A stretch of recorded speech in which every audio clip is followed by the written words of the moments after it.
Iya, sekarang saya mau tanya di Bu Tiwi. Siapa sih jagoan ya atau harapan Ibu sendiri kepada gubernur yang akan menjadi ini calon gubernur Jawa Barat? Harapannya calon gubernur yang terpilih Jawa Barat saat ini itu aku pengennya sih Kang Deddy ya. Karena menurut aku selain dari orangnya yang apa namanya Masyarakat, humoris. masyarakat, jiwa sosialnya tinggi gitu. Saya dari tahun 2000 awal mula Kang DM bikin YouTube itu tahun 2019-an aku sering nonton. Sampai saat ini aku masih nonton. Karena banyak motivasi yang bisa aku apa namanya masukin di diri aku supaya aku juga bisa kayak gitu gitu. Jiwa sosialnya tinggi. Dia tidak melihat dari cara kampanye yang sekarang dijalani aja ya. Dia tuh tidak melihat dia mau menang mau enggak. Tapi dia lakukan apa yang memang dia pengen lakukan. Jadi bukan hanya semata-mata ingin meraih suara atau mencari simpati. Aku lihat sih seperti itu ya. Memang kepemimpinannya sebelumnya juga Pak Ridwan Kamil sudah bagus banget menurut aku ya. Cuma memang masih ada PR-PR sih. Ya mudah-mudahan oleh calon gubernur yang sekarang, utamanya Pak Deddy Mulyadi, ini bisa diakomodir nih PR-PR kemarin gitu supaya bisa diselesaikan oleh Kang Deddy gitu mudah-mudahan ya. Dilanjutkan. Terus dari hasil survei juga kan udah bagus nih surveinya. Aku sih optimis dia menang. Oh, Tapi kalau untuk di kabupaten sendiri, aku belum bisa menentukan pilihan. Kenapa? Karena terlalu banyak artis yang cari panggung menurut aku. Dari debat pertama, debat kedua, kacau. Gitu. Yang aku lihat, yang ilmunya sudah mumpuni sih hanya Hengki ya, Bang ya? Iya, nomor 3. Hengki, karena mungkin beliau itu sudah punya track record di Kabupaten Bandung Barat, pernah memimpin sebagai wakil bupati, terus dia juga jadi PLT gitu kan. Alhamdulillah gitu.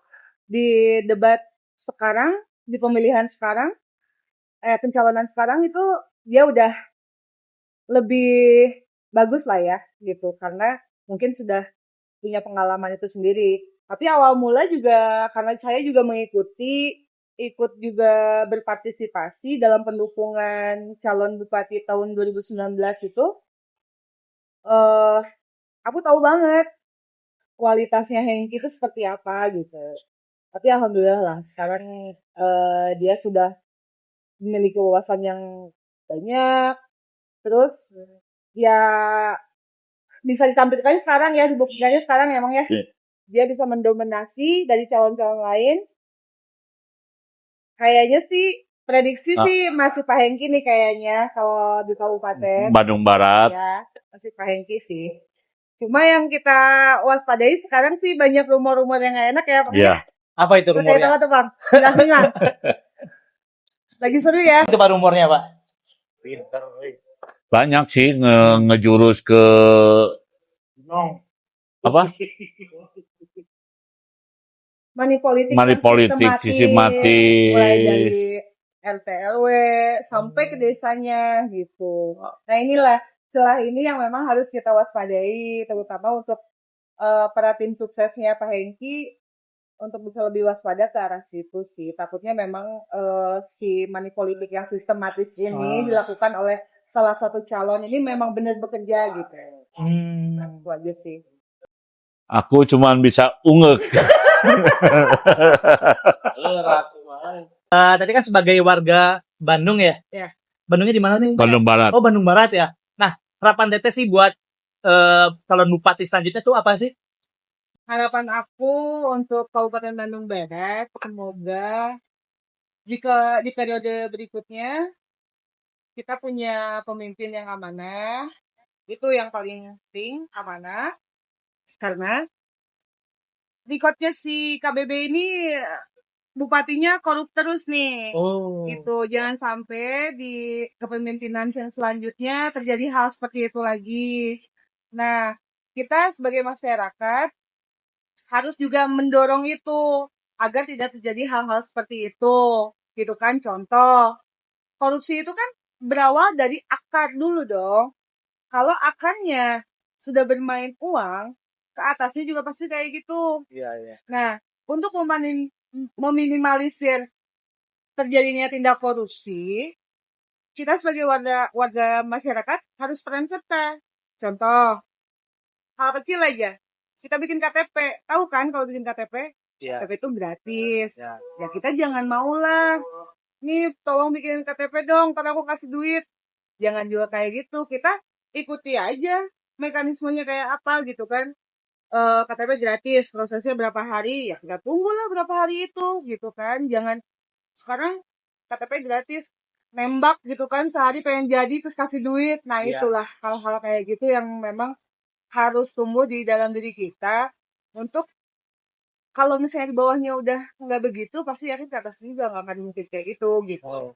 Terus juga kita harus saling mengawasi gitu kan satu sama lain. Ini tindakan-tindakan apa sih yang kira-kiranya eh agak nyeleweng gitu kan. Ya, intinya kita harus peran serta lah ya. Terus kedua, karena kebetulan juga saya eh kerja kerja di salah satu perusahaan plat merahnya KBB yaitu BUMD. Nah, BUMD ini apa ya? Banyak BUMD di daerah-daerah itu tidak berkembang. Oh. Nah, karena apa? Eh kurangnya peran serta masyarakat pemerintah itu sendiri. Contoh dari penyertaan modal gitu kan. Harusnya kan BUMD ini apa investasi terbesarnya itu ada di pemerintah gitu kan.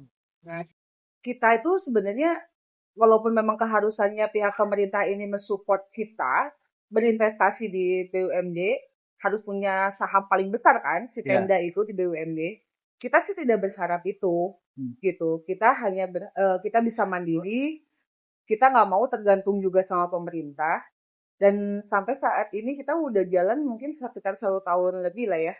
Kita masih mandiri, kita tidak tergantung pemerintah, kita hanya perlu regulasinya yang gampang gitu kan, tidak berbelit-belit, gitu aja sih menurut aku. Kita masih tetap bisa berjalan kok tanpa adanya apa support dari Pemda. Yang kita inginkan Pemda mensupport kita di regulasinya, di sistem-sistem supaya nggak berbelit-belit gitu. Kita harus ke dinas ini dulu, dinas itu dulu gitu, biar nggak ribet gitu. Gitu aja sih, Fleksibel ya. fleksibel gitu. Biar nanti di daerah, di semua daerah, khususnya di Kabupaten Bandung Barat, kita punya BUMD yang benar-benar mandiri gitu, punya SDM yang kuat gitu sih menurut aku. Terus ketiganya itu Bisa dirasakan oleh masyarakat. sarana-prasarana yang memang harus bisa dirasakan oleh masyarakat itu. Karena pasti keluhannya setiap tahun itu jalan rusak, jalan bolong, jalan banjir, pasti gitu. Itu yang harus kita benahi ke depan. Gitu. Oke? Terima kasih. Oke guys, kembali lagi bersama kita di Saung Art Studio. Tunggu. Nih saya sekarang bersama Bapak siapa Pak? Jayus. Pak Jayus. Yang ulama Ini ketok. sebagai pembesar di Bandung. Di Bandung yang punya ya beliau lah. Bandung Barat. Bandung Barat prosesnya ya. Dan satu lagi Pak Ridwan. Ini di apa Pak? Pak? Iya, di Carekan Batur ya. Pilkada nih. Sebentar lagi kan kita pilkada serentak Pak ya. 27 November 2024. Jangan sampai lupa untuk nyoblos ya guys. Nah, pilkada Pak. Bapak sendiri berharap siapa sih yang memimpin di Jawa Barat? Saya menjagokan KDM. Kang Dadang Mulyadi. Kang Dedi Mulyadi. Jagoan saya Bapak Aing. Ada ya? Nomor 4. Dadangnya tetangga saya. Kenapa Pak Dedi Pak? Jadi enak orangnya, kelihatan memasyarakat, peduli ke masyarakat, untuk selama ini. Kalau Pak Ridwan sendiri siapa, Pak? KDM. KDM lah. Siapa itu?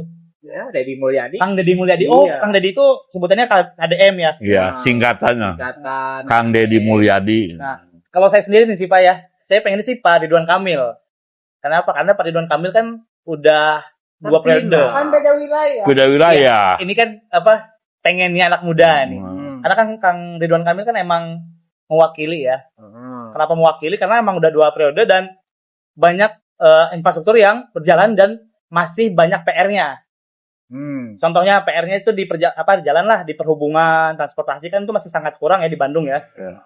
Tapi ya dari mana sih, namanya juga politik ya. Kan nggak bisa kita berharap lebih gitu.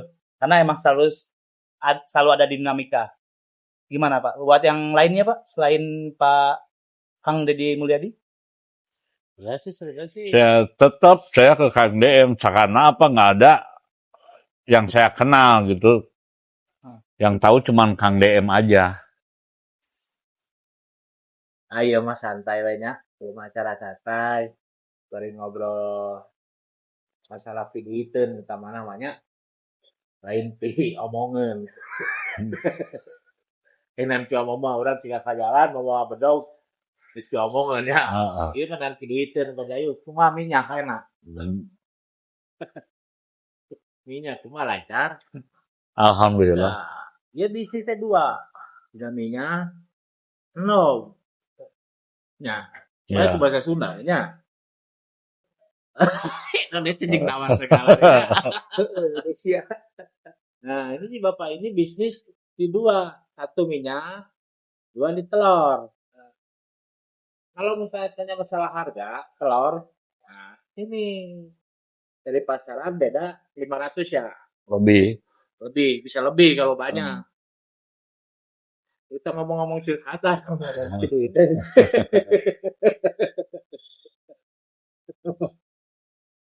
acara santai. Aduh, ada penjahit semua minyak teh. 10-70 kratnya. Mesen. Jangan lupa follow.